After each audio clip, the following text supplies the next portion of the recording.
disparities and stuff, but there's still a lot to do between being aware and actually doing stuff for stuff to change.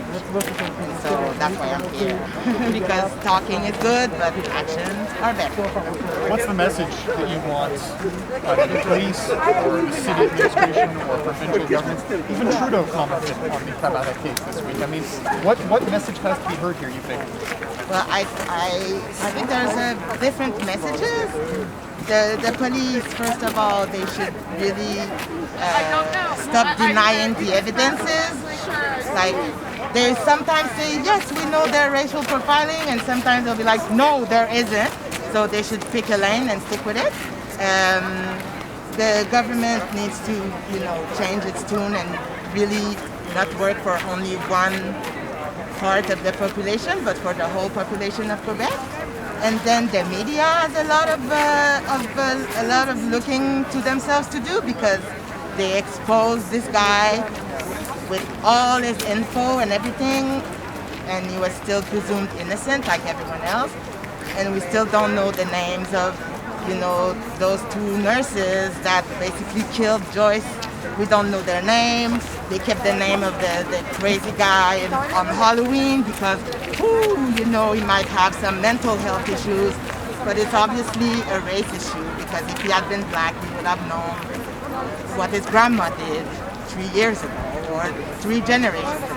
This week, when all this stuff with Canada was happening, he was in jail, then out of nowhere on Wednesday, the charges are stayed, then exonerated on Friday. When you were watching all of this, how did you feel? Well, really frustrated.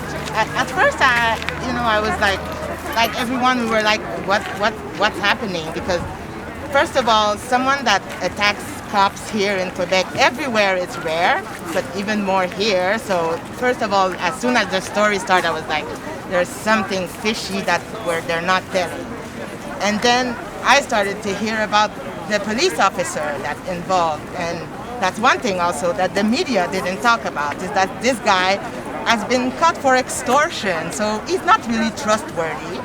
So, but how it made me feel, once again, that I'm considered a little bit less human because of my skin color than everyone else is. Because as soon as stories like that come out, the comments are horrible, and they're not just directed to that person, they're directed to the whole community. And we're seen as this, black people in general, criminals and stuff like that. So it hurts me personally, because it always makes me feel like I don't really belong, and I do. As a person of color in Montreal, we have demonstrations like this quite often in response to some issue, somebody being killed, racial profiling allegations. It keeps happening, and people keep coming together. Do you feel, what is the feeling that goes with that? Is it exhaustion? Is it hope that something will change? I mean, how do you... Exhaustion is the good word. Like, this year has been exhausting on so many levels. We're talking about police brutality, but then, the whole N-word debate is also exhausting. And all on top of, being in a pandemic and knowing that people of color are more, dying more of COVID, and we're still seen as, expendable. So it's hard.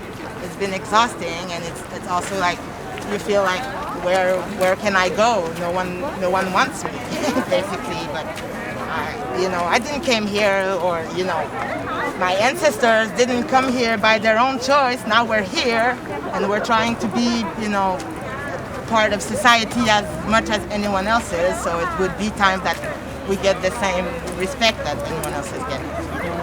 Thank you very much. I'll just ask you to stay there for a second. My cameraman's just going to get some shots of us talking from a different angle. All right. So, I mean, when you see a demonstration like this organized, you try to come as often as possible? Or? Yes. Sometimes, last summer for the Black Lives Matter, some of them I didn't come because it was too much. Also, I have a daughter, and sometimes I try to bring her, but sometimes it's too emotional, so I don't bring her. But I try to show up as much as I can. But also do a little bit of self-care sometimes. Any familiar faces, like people that you see at the demonstrations? And Oh yeah. The friends and people that you see at every, most protests, because it's basically the same people. Yeah. All right. Thank you very much for your time. I appreciate it. Thank you.